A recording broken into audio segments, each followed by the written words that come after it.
श्रीलक्ष्मी श्रीमहालक्ष्मी क्षीरसागर कन्यका उत्तिष्ठ हरिसम्प्रीते भक्तानां भाग्यदायिनी।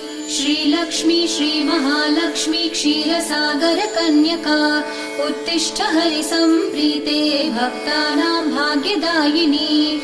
उत्तिष्ठोत्तिष्ठ श्रीलक्ष्मी विष्णुवक्षस्थलालये उत्तिष्ठ करुणापूर्णे लोकानां शुभदायिनी।